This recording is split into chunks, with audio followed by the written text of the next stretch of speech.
All right, there we go. There we go. So, mic check, mic check.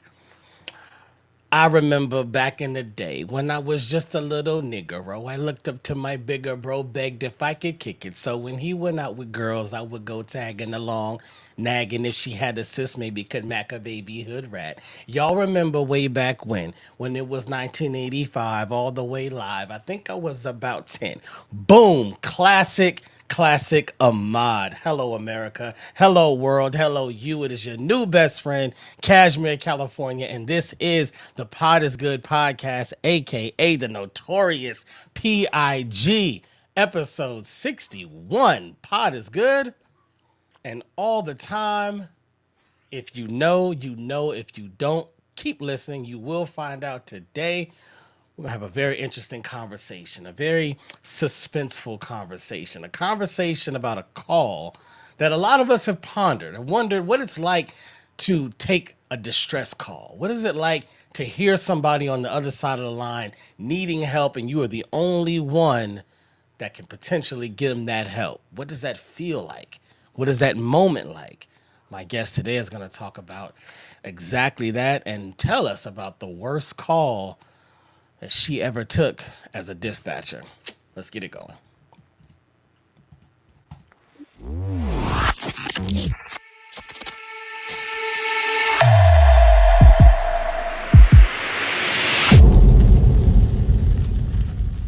Ladies and gentlemen, back with us at the Pod is Good studio, my guest, Mrs. Sandra Clay. How you doing? Hello, I'm doing great. How are you? I'm good. I'm good. I'm glad to have you back. Welcome back to the show. Thank you. It's good to be back. Your previous episode was adored. People really got into your background. You know, we talked about the prison system. We talked about the dispatch life. We talked about a lot, right? We Right. kind of jumped across a lot, Right. and I kept getting people asking. I wanted to talk more about being a dispatcher. Oh, Like okay. they kind of wanted to hear more about that because like I said in the opening, it is one of those things that I mean they built the whole movie off of it, right? I mean, Yeah, they did. it's a The very 911 call. intriguing, Yeah.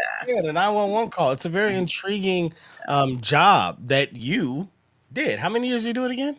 I did it for approximately 3 years. 3 years. Okay, Right. 3 years is enough. I mean, you did. Yeah. A lot went on. A lot went on in those 3 years. I can imagine. So before we go anywhere else, I want us to start with the climax. I want to begin with that call, the one call that sometimes pops up in your head, that one moment that you were like, whew, out of those 3 years, I remember that day specifically. Yeah. Um, yeah, like I mentioned, a lot went on. So there were like several calls, but the one that kind of stays with me the most is it's really two, but I'll talk about this one particular one where there was a young lady. She was traveling across, I believe it was the Dumbarton Bridge. And I'm going to say the Dumbarton Bridge. If it wasn't Dumbarton, it was the San Mateo, but I believe it was the Dumbarton Bridge. Okay. And In the Bay Area. in the Bay Area, yes. And that's more in the San Mateo area. Okay. And so um, she was coming across the bridge. She was a young girl, and her car stalled. And it On the stalled bridge. on the bridge. Wow. And so at that time, I was a call taker. There's two levels of dispatching. You are either what we call a communication operator one, and that's the person that takes all the incoming calls. And then there's a communication operator two. That's a person who really handles the radios and dispatch the officers. And they also take calls too, but their primary role is dispatching officers to incidents and to Yeah. scenes. Okay. So at this time, I'm a communication operator one, and I'll reference it from this point in as a CO one. Okay. Okay. Um, and so I took the call. The young lady was hysterical when I took the call because her vehicle had stalled on the bridge, and she was nervous. She was scared, and her biggest fear was that somebody was going to hit her in the back because on the bridge there's really no lane to move your car out of the way of traffic at that time on the Dumbarton Bridge. So Right. if you're stalled on the bridge, you're stalled in that lane. And as you know, on bridges, cars are rolling, They roll. and everybody's trying to get wherever they're going, and they're just. um, rolling along. So at So, this time, sorry to cut you off. At this time, do you know like what kind of car is she in, which lane she's in? Is she with correct. anybody else? And you only know that because those are the primary questions we have to ask. Gotcha. Okay. Okay. Your location. So she'll tell me, and I don't know if anyone's ever noticed, but this is good information. On bridges, we have call boxes. There were call boxes, and the call box will have a number on it. So when someone picks up the call box, it's going to tell you exactly where they're located. Mm, And so at that time, she was able to tell us where she was located. Now, what I'm sorry, y'all have to excuse me because it was over 20 something years ago. So, what I can't remember is if I received the call. I want to tell you I received the call from her cell phone. And okay. at that time, all cell phone calls in that Bay Area location out of nine counties went directly to the dispatch center. So it didn't matter where you were on your cell phone, it was going to come into the dispatch center. And so she identified where she was. Yes, we have to ask her what kind of car she's in, if she's alone, what lane of traffic she's in. And so I obtained all that information. And so, because she couldn't get out of her car safely, was told to take all precautions necessary. Of So that course. means she had to stay in her car. So she stayed in her car. So I Scary. remember disconnecting from her from that call. Yeah. She calls back and she calls the young lady, the dispatcher that I'm sitting next to. And so I can hear and also pull up the call that the dispatcher next to me was on with her. And again, she was hysterical. She was scared she was going to get hit.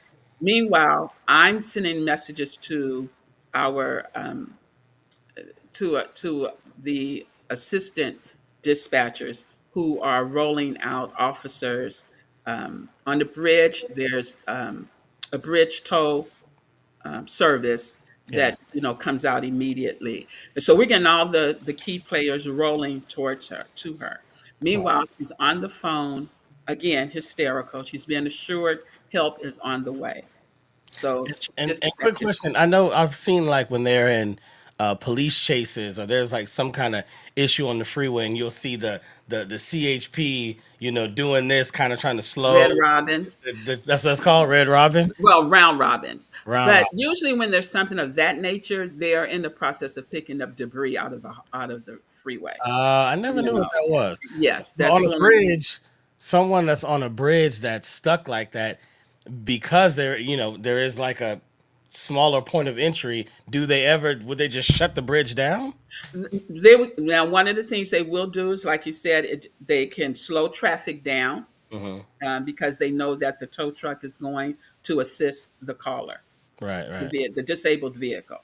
So yes, you're correct. So when you see officers doing what they call round robins, that's because yes, they're taking safety precautions for drivers who are in driving in that direction, trying to slow traffic down, and sometimes they may come to a complete stop because the officer or the tow company or Caltrans, which Caltrans is the the company that keeps our roadways safe. You see them Yeah, out there working on the roads late yeah, at night or during the day. Sometimes they may be called out to remove debris from yeah. the road. Tow companies may be called to move vehicles off the road. So it is definitely a safety measure when you see an officer doing that. Um, Gotcha, they're gotcha. not just showing off; it's a safety measure. Every time I see him, I'm like, Yeah, I always thought, because in Southern California we have so many police chases. There's so many high speed chases. Almost every week there's another one. So I thought, well, I do know sometimes when they've been following someone for so long, they kind of start showing certain tendencies, like they're coming back to this same area where it started. So maybe they're trying to slow the traffic down to pursue. I never really knew, but now yeah. Well, my experience is typically if there's a hazard or an emergency on the roadway. got it, You got know, it. yeah. Okay, I don't remember any a case related to like a pursuit.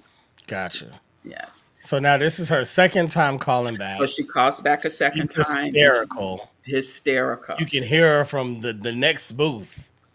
Right. I'm sitting right next to I just disconnected with her. She called back, help is on the way. The dispatcher next to me is assuring her that help is on the way. Sorry, quick question. So you Mhm. said you disconnected with her. Correct. Was that accidental or intentional? No, it was intentional because I knew help was on the way. We don't stay on the line with them because we have to take more incoming calls. The dispatch center, especially at the time when I was there, because we were handling all mobile 911 calls for 9 counties. So we were extremely busy. And so once I was confident that I got all the correct information, help was en route, she had been advised to take all precautions necessary. It was okay for me to disconnect. I She think called. that's I think that's a bit of information for a lot of us because whether it be TV or movies or just our own imaginations, we think that you're gonna stay on the call until help arrives. You know, we always hear like oh, I see them pulling up now. Like, okay, okay, well wave your flag or flash your lights. Okay, I'm gonna let you go so you can go talk to the officer. Like you think it's a full handoff until the emergency response is there. But that makes sense that you got a lot of calls to take. You can't just everybody's sitting on one call waiting for the emergency response. The lines are tied up. But let me say, there are times that dispatchers do have to make that decision and we'll stay on the line. Mm, Every call is handled.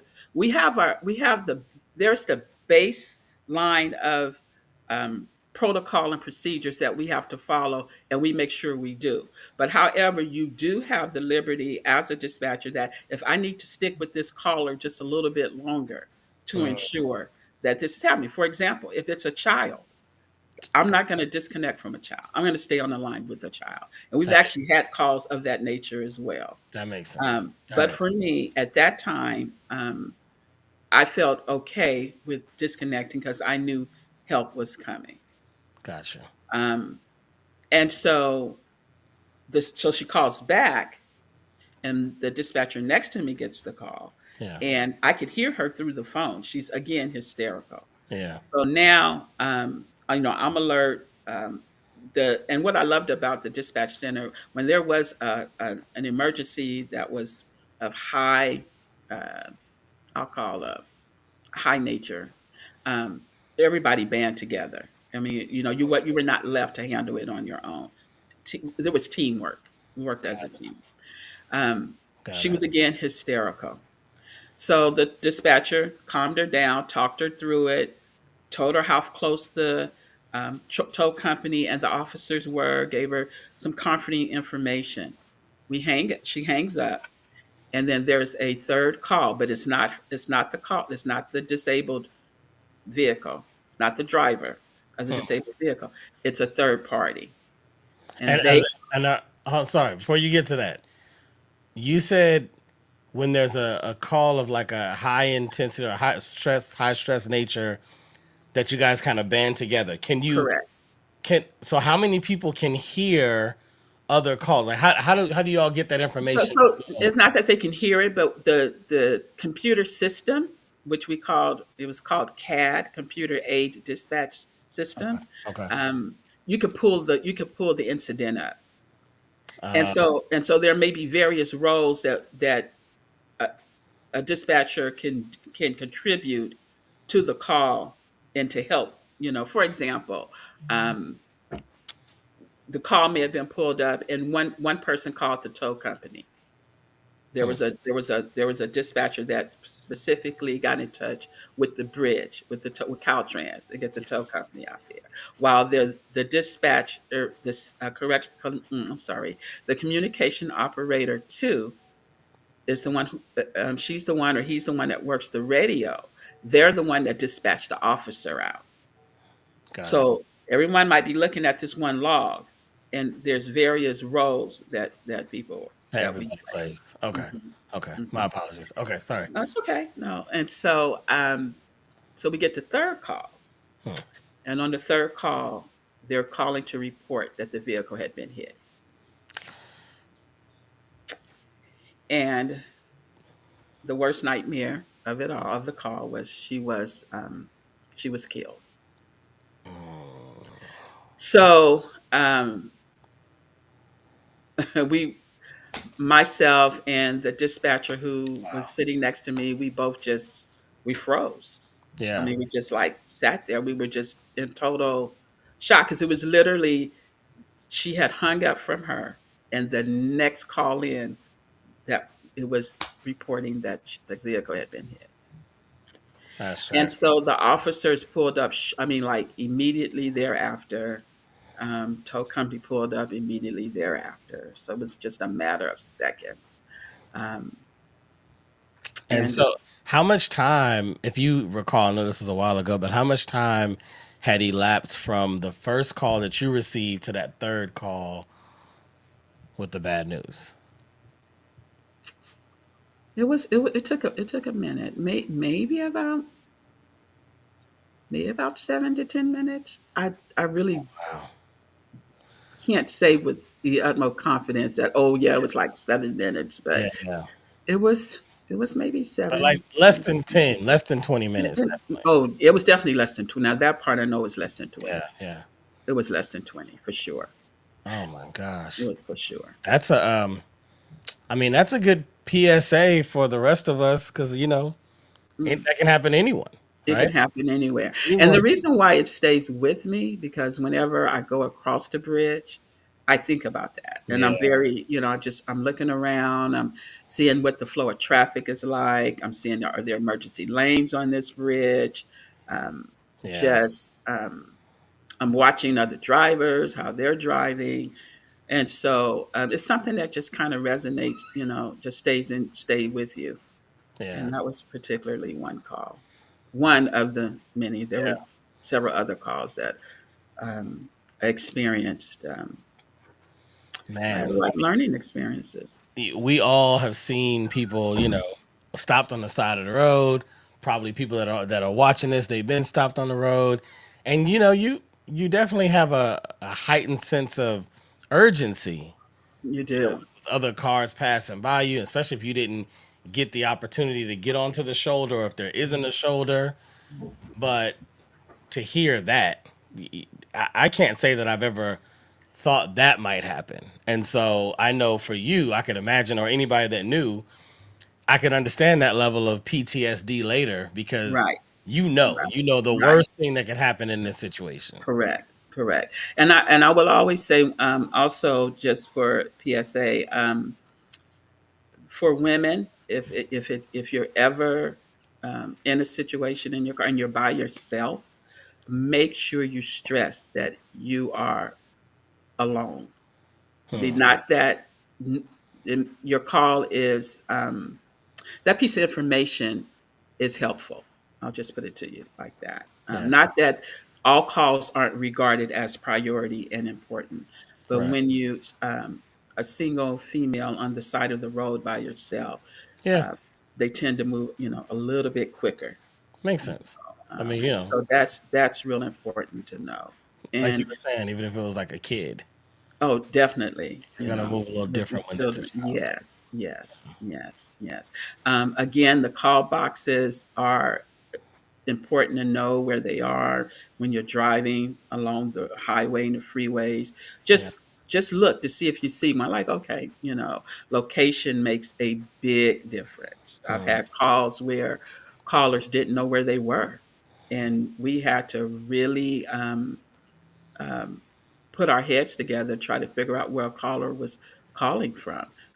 What helped me, I had a couple of calls like that. And what helped me was that because I am a native of the Bay Area, and it was just interesting. My mother used to do a lot of driving. It was nothing for her to get in the car and drive from one side of town to the other. And I used to always pay attention. I think I used to play games with the exit signs on the freeway, just in the car, entertaining myself. Yeah, yeah. And it really paid off later for me, especially as a dispatcher in the Bay Area. From the Bay Area, kind of was familiar with, I mean, all the way past San Jose. I Wow, was familiar with the exits and high freeways and you that's know good. highways, and so that helped I can tremendously. imagine. Yeah, I can imagine. yeah, I was thinking there's always like no matter the scenario, when we lose people or if you were around someone, even if it was like a neighbor across the street and you found out they committed suicide. Like Yeah. there's always like this place in our Mm. hearts where we're like, Mhm. man, maybe I could have did something. Like Right. Right. maybe I wonder if I'd have went by the other day if that Mm. would, you know what I mean? Like whatever. Like we always kind of involve ourselves in those last moments to try to figure out if there's something we could have done. Correct. Is that something that kind of sits with you or any of the other dispatchers when, especially when you deal with something like that, or anything even if less tragic that happens to a caller where you're like, man, maybe if I had have done this, or maybe if I Mhm. had a, do you kind of have to live with that as well? You absolutely do a self-assessment, and I can tell you, I remember when I stated when we got the call that the car was hit by the third caller, and how myself and the other dispatcher, we literally both just sat there, we froze. Wow. I know, and what CHP that was very good with doing when you experience a tragedy of that nature, they will take you off the radio or off the phones and allow you to go into an area and what we call debrief. And someone will, your supervisor, will come in there with you, and we'll talk through the process.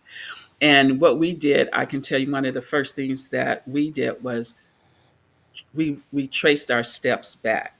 Did I ask all the right questions? Did I move in a timely manner? Was there any unnecessary delays on my behalf? Did Right. we execute this call? The process is related to this call immediately and proficiently. Yeah. And although we both were satisfied with our review and how we just kind of bounced off each other, went through the steps with the supervisors, there's still this piece that go, Mm. because I could hear her voice. I could hear her this child was hysterical, and we I heard that for a while, and Yeah. I think that was what we both had to process. Now, when you're going through training with as a dispatcher, they get this the training process is very extensive. You do 6 weeks. Oh, I think the training was, if it wasn't, I think it was 3 months. If it wasn't 3 months, it was 2 months. And so even where we go up to the academy, we have to stay up there for 3 weeks. You had in class training for like 6 weeks, and then you sit with dispatcher call takers for, I believe, another 4 to 6 weeks. So the training is very um, extensive. But one of the things that they teach us and they taught us as well, and I learned how, and it paid off. You have to know where to cut off your responsibility of call. Mm. Um, One of the misconceptions a lot of that the public may have is that when you call us, we're an immediate response. That we can stop whatever is happening immediately, and we can't. I had a call where the a child was drowning in the Delta, and so I answered the call, and the citizen that was calling in, he was again, I mean, he was hysterical. Makes sense to me. Yeah. And meanwhile, I'm getting information from him, the location, where, what did the child look like, just where, just pertinent information. Yeah. And he literally cursed me out, just called me all kind of names, told me I was stupid. Why was I asking those questions? This child's out here drowning. Um, and I understood that was an emotional moment. Yeah. Yeah. And He's so I had to assure him, what a lot of times what the public does not know, although we're asking those questions, those that your call has already been filtered out. Those mm. questions are already going to the proper people to help. So, um, um, although he didn't know that help was on the way, I Yeah. have to have that information so they'll know where to go. They'll know Right. who to look for. They'll Right. know what to do. Yeah. That's like the And misconception of dispatch. And it's almost like a, and kind of a a not a plus, but like a an ode to you guys, and like the way that your bedside manner is like you come across so personal that it gives the appearance that it's just me and you talking. Right. The only person that's listening to me is you. The only Correct. person that can do anything is you. And instead of you doing something, you're just talking to me. Asking me questions. Stop talking to me and do something. And they're not realizing there's a I whole team am. of people that are Help is listening to on the the way. answers, reading Right. the answers, Right. getting in the car, like Right. they're moving. Right. But because your persona, as it should be, is trying to get as much information as possible. You're trying to manage the energy and the emotion of the moment. You're trying to hopefully help calm the person so you can both handle it the best way possible. They don't realize that, and I Right. can understand it comes across, especially if you're frantic, someone's drowning, you need Someone's help right drowning. now, Yeah. and someone's Yeah. like, "Oh, Yeah. so do you know exactly where?" Like, just trace the call, woman. Get Right. here now. Yeah, and that was pretty much it, and then I had to explain to him, and you have to have, I couldn't focus on the fact that he was cursing me out. I had to Yeah. stay in the moment of getting the help that they needed. And meanwhile, Coast Guards were en route. The fire department was en route. Wow. And but I did tell him that. I did say, sir, I'm not just asking questions, pointless questions. Help is en route. Coast Yeah. Guard is en route. Fire department, they are en route. And so, um, yeah, that's another important factor that callers need. You need to give as much information as you can, Yeah. so that the appropriate help can respond.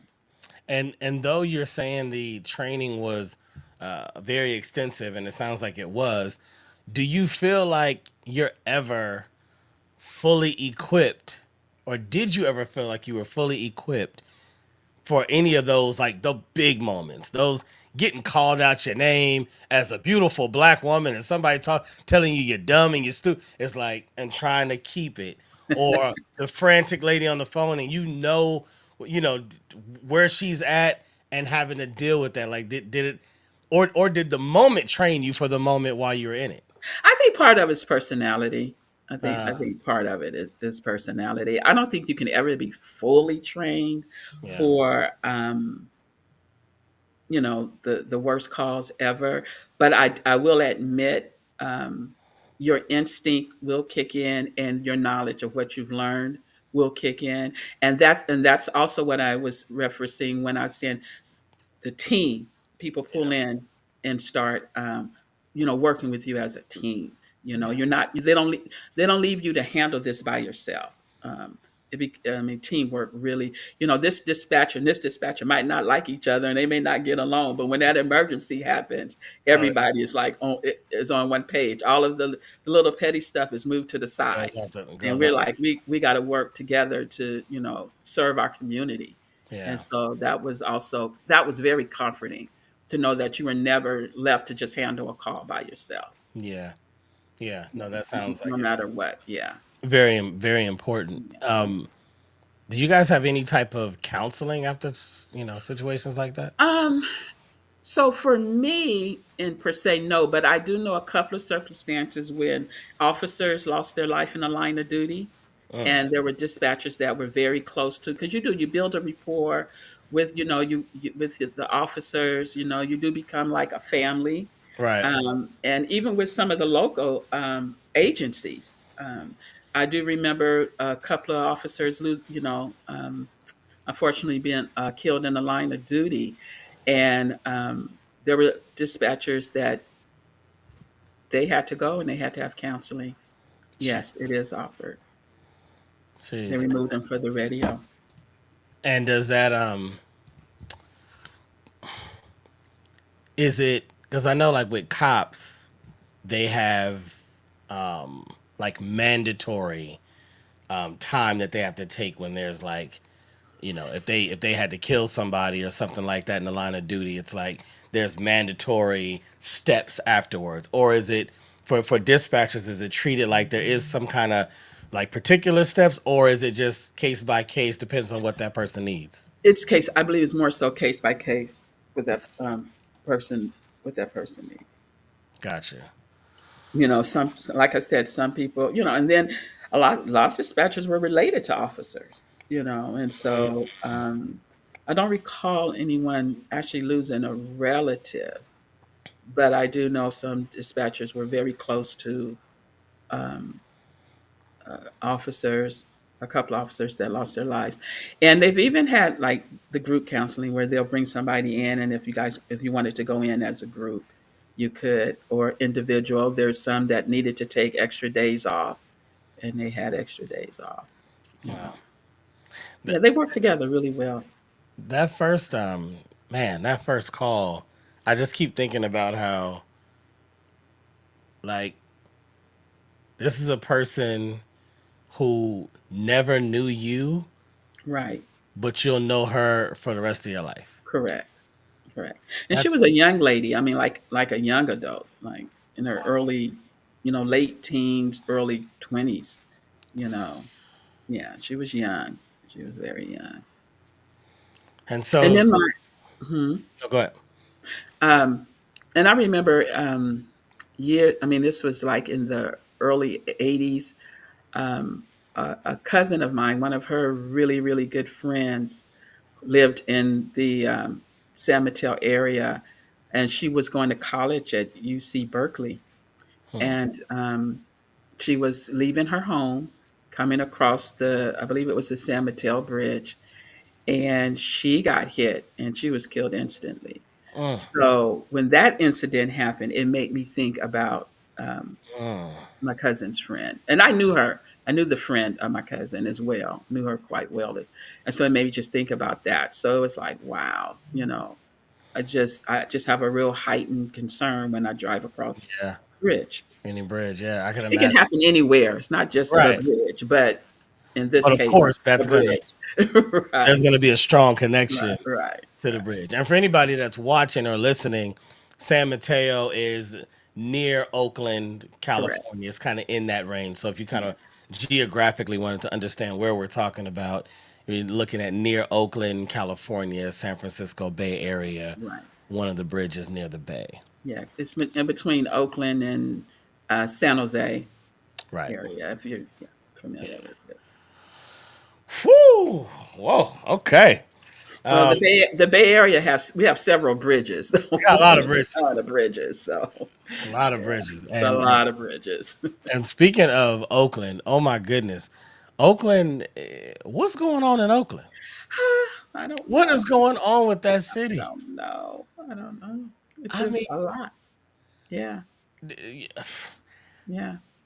I was out there for work, and I'm looking around at I'm just the city just feels like it's falling apart. It Apart. feels like Hmm. it's crime ridden. It feels like it's drug infested. It feels like prostitution's on another level. I just saw a news broadcast. Homelessness. Homelessness. I just saw a news Mhm. broadcast. They were talking about somebody killed a police officer out there, and it was a manhunt trying to figure out who killed the cop. This was like maybe at the end of December. Oh, really? I Yeah, missed that. yeah, right around the Mm. end, middle to the end, just before before Christmas. Yeah, I Um, totally missed that. yeah, Mhm. it's rough. Yeah. I mean, I guess there's a lot to be said about the decline of, the city, Yeah, Oakland, in particular. And I'm a native of Oakland, so um, it's just different, yeah, So I don't know if it's the leadership. I don't know if it's businesses leaving. I don't know if it's more of the um, economical, downtrend. It's just a combination of things. Unfortunately, yeah. that's happening. Um, Vallejo has its concerns. It's just, I guess, it's just the times we're living in. Yeah, it definitely is. Definitely is. So if there's anybody that's listening and maybe they were thinking about being a dispatcher or getting into law enforcement, but maybe stories like this are kind of putting them off. Maybe we should end in some of the goodness of the position. Some of the things that you remember that made you feel pride and joy and honor and all those great feelings that kept you back in that seat the next day? I'm glad you brought that up because every call wasn't a tragic call. There were calls where you were helpful.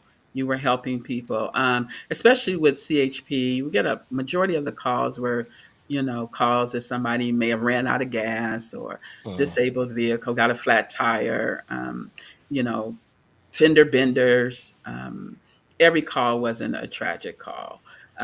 I can say to someone that's considering it, it's a great career, mm, um, excellent career, excellent benefits, great pay. Um, I did step away from the field because it's for me personally, the hours and the work schedule wasn't family friendly.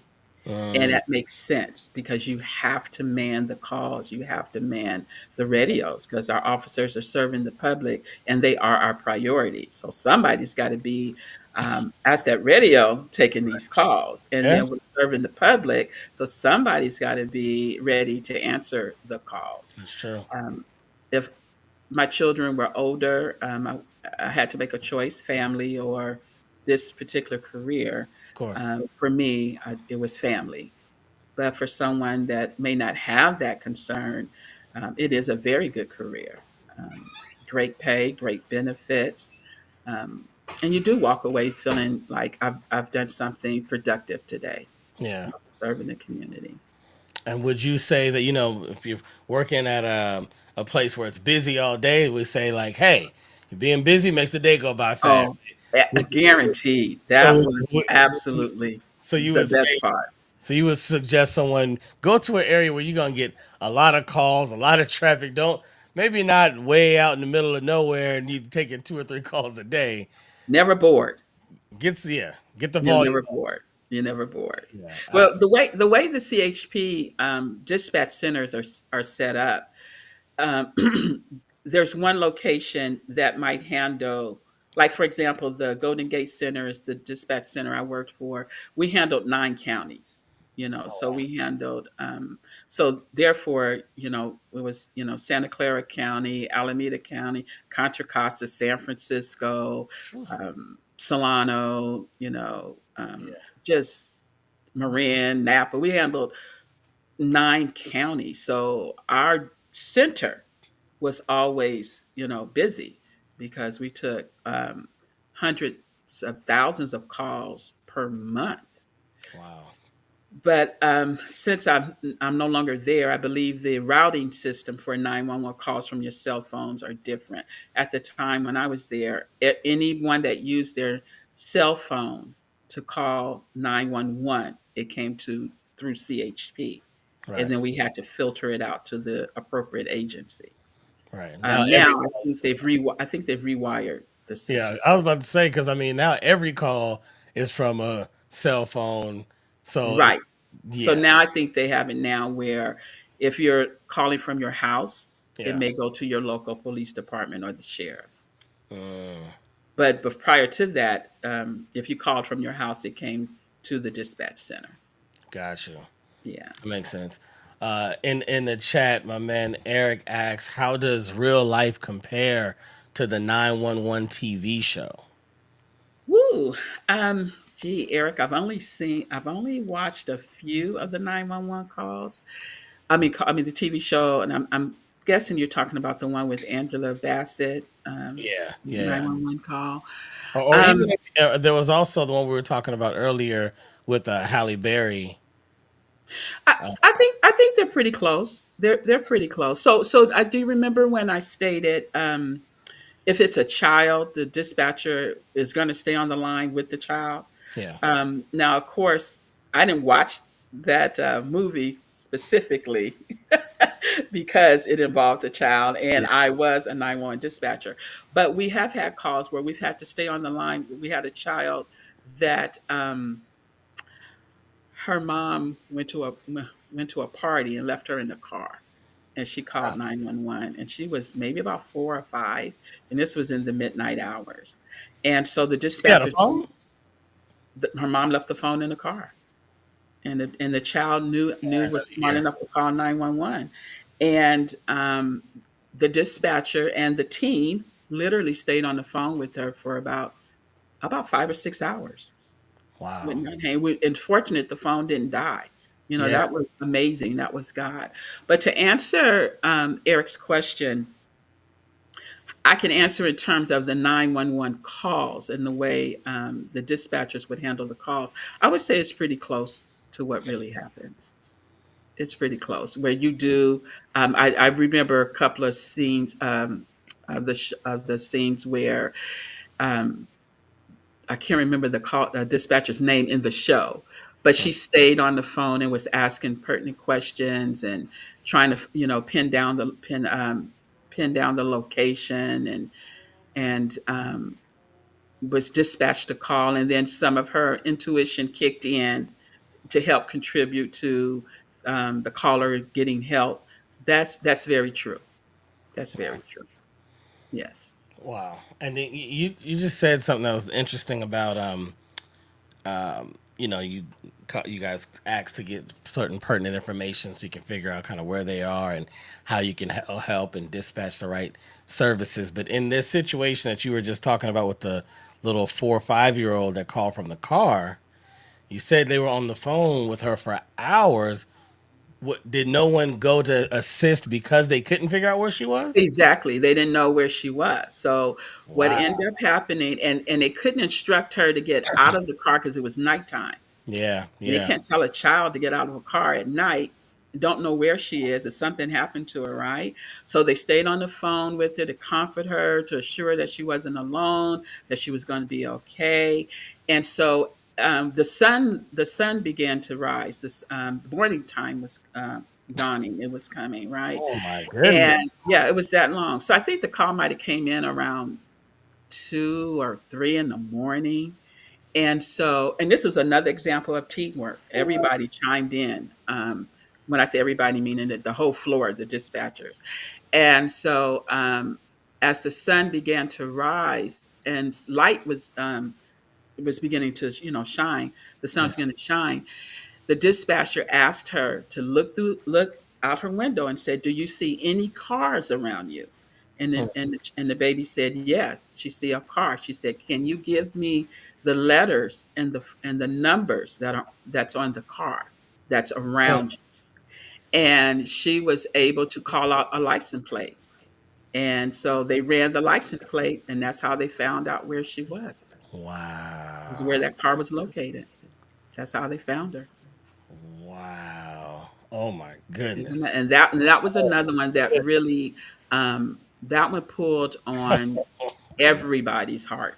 Oh yeah. And, Um, and every string, and you every string. mad, you compassionate, you Yeah, worried, you yeah. There was a lot of comforting that was going with the dispatcher that was on the phone with her. She refused to, let anybody take over. She wasn't going to move from the right. call. Yeah. She just wanted to make sure everybody was really on pins and needles, praying that the phone wouldn't disconnect, and it didn't. And, that was amazing. It's a lot of prayer that Yeah. was going up. Yeah. Um, and so, yeah, they did find the child and the mom. And what happened to the mom? Yeah, she got arrested. Yeah. Yeah. And Mhm. it's one of those situations where you're like, the mom deserves to be arrested, but then especially if she was a single mom, which you assume because this is happening with the kid, then it's like, well, then what happens to the kid, Right, especially if right, there's no right, right, family? It's like now you're almost wishing bad on the kid as well, doing something to the mom, but the mom is, oh my goodness, she should doesn't even deserve the title. right. Yeah, She don't even that deserve was the one title. that I don't think any of us would ever forget. Eric also asked, would you consider being a consultant for the movie industry? Yes, if an offer came my way, absolutely. Do you know Right. something, Eric? Right. Who you know? Right, Just put us in contact. right, We'll do the rest. Yeah, that could be interesting because it's, living that out. They do make, as we talked about, TV shows, films correct. Yes, yes, based around the exact position that you were in. Have you ever looked at it like that? Like when you see these shows or these movies and they're coming out and it's literally a role that you lived. Do you feel anything from that? Does it make you think anything? Like, yeah, it's me. I did that. Yeah, or I find myself going, "That's not exactly how that go." Uh, That's right. It don't really play out exactly like that, yeah, but then I also know with movies and TV shows, they have the creative licensing, so they can kinda exaggerate or eliminate or, yeah, yeah, whatever would make it entertaining. right. But, yeah, so I can identify with a lot of the shows. I Yeah, can, but absolutely. I get even on what you're saying is right that they can kind of add and embellish as needed. You would think just listening to even what you're speaking about in your 3 year, time slot there, you could just take a camera there Yeah, and you absolutely. don't even have to add any fluff to it. Maybe you have to do reenactments because you can't film Right. The the other protection person on of the opposite side. right. But just taking the call, having the transcript, then doing the reenactment of the other side, you got a show right there. That probably costs a lot less than having script writers and all Yeah, of that. yeah, yeah, yes, That's interesting. yes, yeah. That's There's interesting. a lot. There's a lot Wow. to dispatching, and then learning how to. One thing I learned, which again it paid off for me, was learning how to leave my work at work Mm, and not take it home. that's huge. And I only had one incident. Well, besides the accident that stayed with me on the Dumbarton Bridge, but had one incident where there was a car accident and a CHP officer rolled up on a vehicle that was on the side of the road. And when he rolled up, there was a little 5-year-old sitting in the back seat of the car, Mm, and her mom had been ejected from the car into the field. And when the officer and I were talking about it after, the call and everything, he said the 5-year-old, she didn't know her address, her phone number, any of her information, And my daughter at that time was about 4 years old, maybe. Yeah, she was probably about 4. And I went home and I drilled her and made sure she knew our phone numbers, my phone number, her dad's number, my mom's number, her family's name, her address. The poor yeah. baby she was drilled. And so that's something I'm real big Woo. on, even with, my grandchildren. Yeah. And really now today, because these kids are so rely so much on cell phones and not on memory, not Oh on yeah. knowing numbers by heart. And Absolutely. so I really think that's important. That's another important factor for your young children. Drill into them their address, their family name, your phone number, and another family member, Hmm. in case you're not, available. Yeah. And these they learn everything else. They can learn their phone numbers, they can learn their addresses, Absolutely. And Absolutely. Yeah. so that was probably the only situation or incident that I actually carried home, Yeah. with me. But they train you as well as I learned really well how to leave work at work, Hmm. but I also learned how to leave home at home too. Because when you're handling emergencies, you're serving the public, you don't want to bring your family drama to Right. work with you. You need to leave Yeah. that at home too. Yeah. So when I was working for the Department of Corrections, I had to learn how to leave um, the Department of Corrections at home, at work. At work. Yeah. And I can't take it home with me. Yeah. Yeah. Yeah. That makes sense, especially with a family. Yeah. The Right. family got its own set of stresses and Right. issues and turbulence. Like Right. you start combining those two, you'll be You're like, a just mess. give me one of the cells. Just You're a mess. Yeah. oh, When I drove off the property, I was like, that's it. You stay here. I'm going that's it. home. When I pulled out my driveway, you stay home. I'm going to work. Wow. Yeah. Yeah, that takes some discipline though.